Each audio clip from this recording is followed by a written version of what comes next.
이번 영상에서는 운영체제에 대해서 같이 한번 이야기를 해보겠습니다. 운영체제는 앞에서도 계속 이야기를 했던 부분이죠. 사용자가 컴퓨터 하드웨어를 효율적으로 운영할 수 있도록 도와주는 그런 시스템 소프트웨어를 운영체제라고 한다. 요거까지는 이제 우리가 알고 있는 내용이고요. 그 아래에 이제 추가적으로 내용이 나옵니다. 일단 첫 번째로 운영체제가 여러 가지 소프트웨어가 합쳐져 있는 건데 그 소프트웨어 프로그램을 크게 두 가지로 구분을 할 수가 있습니다. 제어 프로그램과 처리 프로그램으로 나눌 수 있는데 요거 두 가지를 구분하는 방법은 제어 프로그램에서 구분을 하시면 돼요.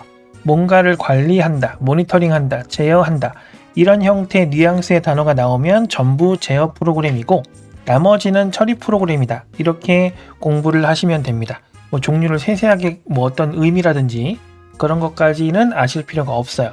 이 정도 보시면 되고, 그리고 이제 앞으로 이 운영체제 이후에 나오는 모든 내용에 대해서 이 시간 개념이 굉장히 중요하게 기반이 깔리거든요. 그래서 시간 개념은 조금 정확하게 좀 이해를 할 필요가 있습니다.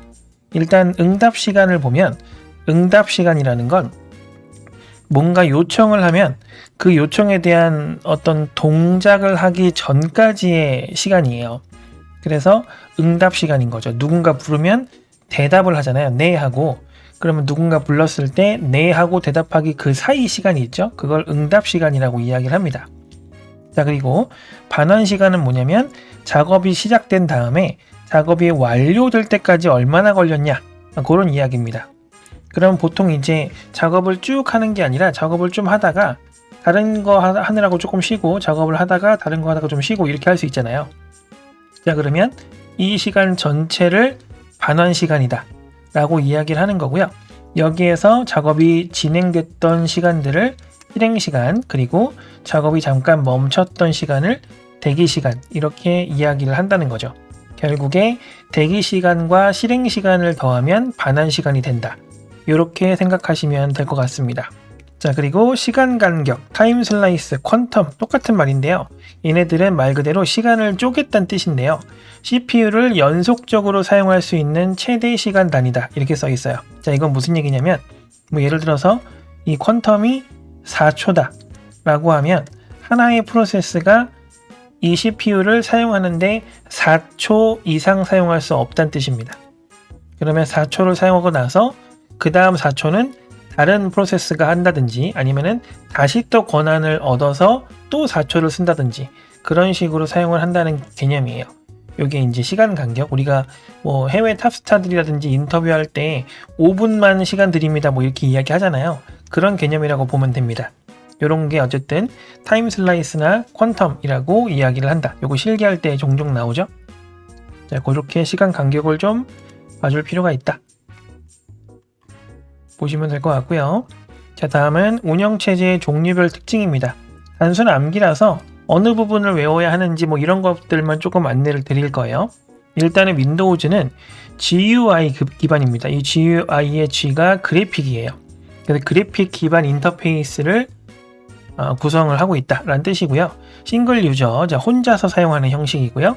그 다음에 선점형 멀티태스킹을 할 수 있습니다. 선점형 멀티태스킹이라는 거는 뭐 책에는 써 있겠지만 어떤 문제가 생겼을 때 그 문제가 생긴 프로그램을 강제로 종료할 수 있다. 뭐 그런 개념이고요. 자, PMP는 플러그 앤 플레이의 약자입니다. 플러그, 뭔가 꽂으면, 예를 들어서 어떤 장치를 꽂으면 앤 플레이, 바로 사용할 수 있다.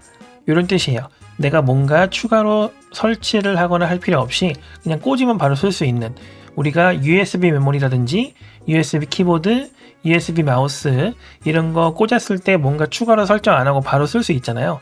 그런 개념이라고 보면 됩니다. 자, 그리고 OLE는 사진, 차트, 이미지 뭐 이런 거 집어넣는 거, 그걸 OLE라고 한다라고 생각하면 간단하게 이해할 수 있어요. 자, 이 정도가 윈도우즈의 특징이고요. 다음은 유닉스의 특징입니다. C 언어 기반 암기하세요. 그 다음에 얘는 싱글인데 얘는 멀티입니다. 멀티태스킹도 가능하고요. 그 다음에 멀티 유저도 가능하다. 여러 명이 동시에 사용할 수 있는 운영체제다. 그렇게 보면 될 것 같고요. 계층적 파일 시스템, 물론 이건 윈도우즈도 가지고 있는 거지만 이 유닉스의 특징 중에 하나라고 볼 수 있어요. 자, 그리고 다양한 네트워크 기능도 유닉스에 존재한다. 이렇게 보면 되고요.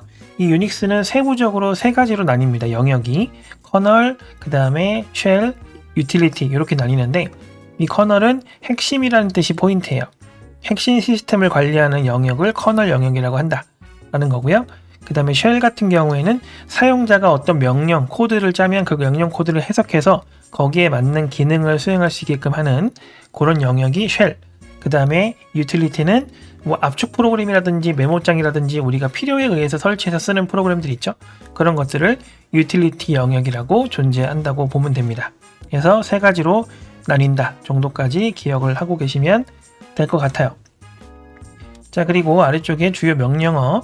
요거는 뭐 제가 하나하나 뭐 설명을 드릴 게 아니죠. 영어 단어처럼 그냥 외우시면 되는 건데 이 약자가 너무 동떨어진 거는 또 그렇게 많지 않아요. 자, 그래서 봤을 때 유사하게 그 의미가 파악이 되는 거는 굳이 암기할 필요 없는데 의미 파악이 안 되거나 약간 뜻이 튀는 것들이 좀 있습니다. 예를 들면 뭐 예를 들어 CP 같은 경우에는 뭐 카피의 약자라는 게 딱 눈에 보이잖아요. 자, 근데 예를 들어 이런 거죠. MV는 무브의 약자라는 거, 이동이라는 거, 그 뜻이 연결이 되죠. 근데 이 MV는 파일 이름을 변경하는 기능도 있어요. 이건 좀 독특하죠.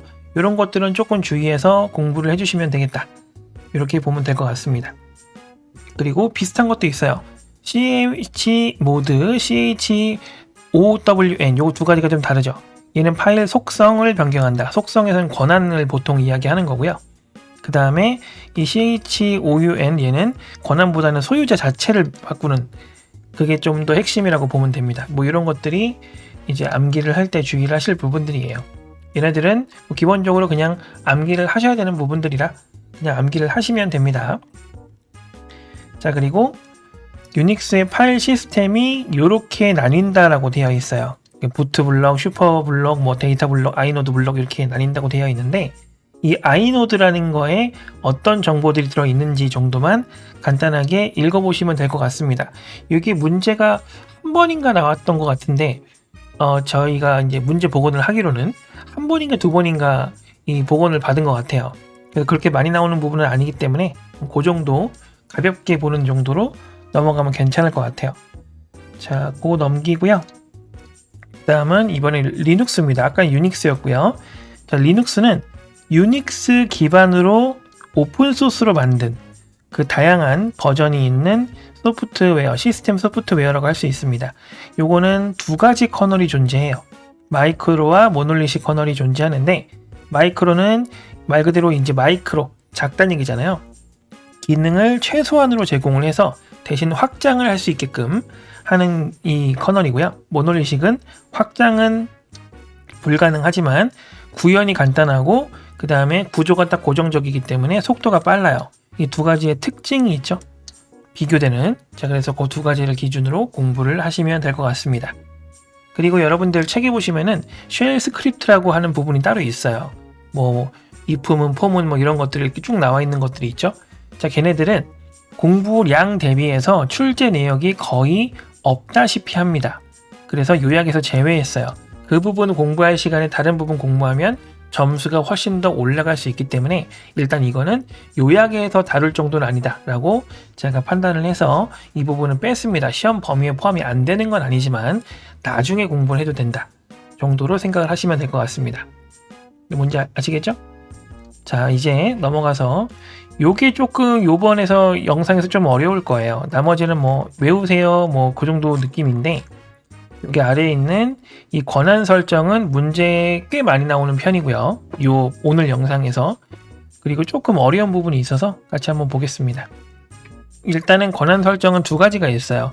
CH 모드가 있고요. 유마스크가 있는데 일단 CH 모드는 존재하는 파일에다가 접근 권한을 설정하는 겁니다. 근데 존재를 하든 안 하든 그거에 대한 그 문제가 나오진 않기 때문에 중요한 건 접근 권한을 넣는 방법이라고 보시면 돼요. 자, 그래서 명령어를 보면 chmod는 당연히 들어갈 거고요. 오른쪽 끝에 파일명 당연히 들어갈 거고 요 안에 요 권한을 어떻게 집어넣는지 그거를 보는 겁니다. 자, 숫자가 총 3가지가 들어갈 거예요.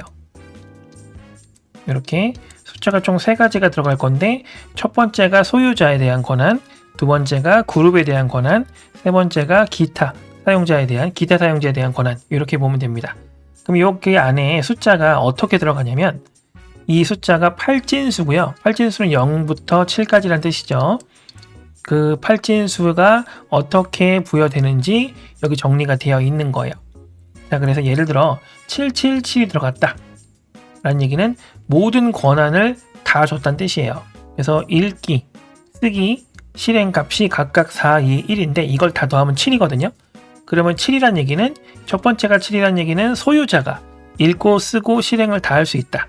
두 번째가 7이라는 거는 그룹이 읽고 쓰고 실행을 다 할 수 있다. 세 번째가 7이란 얘기는 기타 유저도 읽고 쓰고 실행을 할 수가 있다. 그 뜻입니다. 그럼 예를 들어서 775라고 하게 되면은 여기서는 뭐가 차이가 있죠? 오른쪽 끝에 기타 유저는 2가 빠졌잖아요.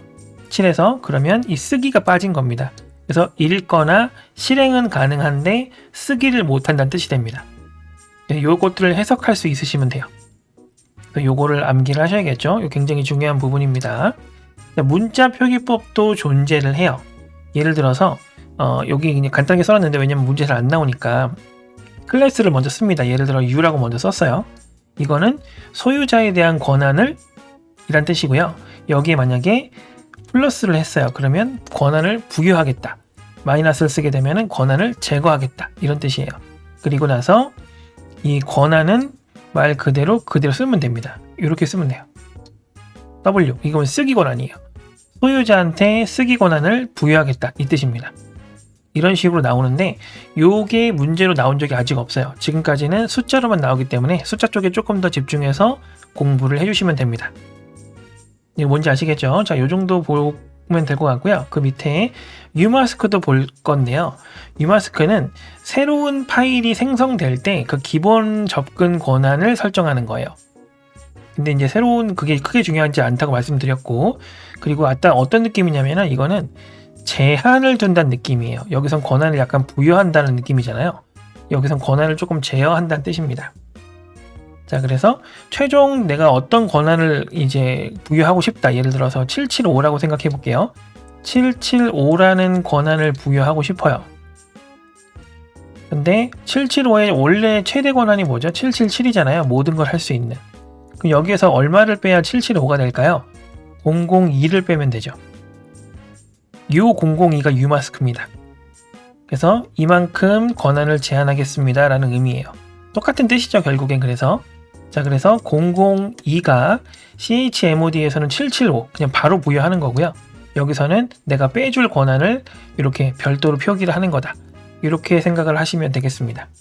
여기 보면은 최대 권한 666777 이렇게 써있죠. 666은 파일이고요. 디렉토리가 777이에요. 이렇게 해서 넣어주는 건데 666777이 중요한 게 아니죠. umask에 대한 문제가 나왔다 그러면 내가 이 umask 값을 입력할 수 있냐 없냐가 문제이기 때문에 그것만 잘 생각을 해주시면 되겠다 라는 얘기입니다. 자, 그래서 다시 정리를 해보자면 쓰기 권한을 제거하고 싶습니다 라고 되어 있다고 하면 chmod에서는 5라고 써야 되는 거고요. 쓰기 빼고 나머지는 된다는 뜻이니까. 그리고 umask에서는 2라고 써야 된다는 뜻이에요. 쓰기를 제거해야 되기 때문에 이거는 부여한 거고 요건 제거한 거죠. 요거의 차이를 명확하게 구분하고 있으면 이 문제를 푸는데 크게 어렵지 않을 거다라는 겁니다. 자, 여기까지 운영체제에 대해서 간단하게 좀 이야기를 해봤습니다. 다음 시간에는 이 프로세스가 진짜 어렵죠. 프로세스에 대해서 좀 같이 이야기를 해보도록 할게요. 고생하셨습니다.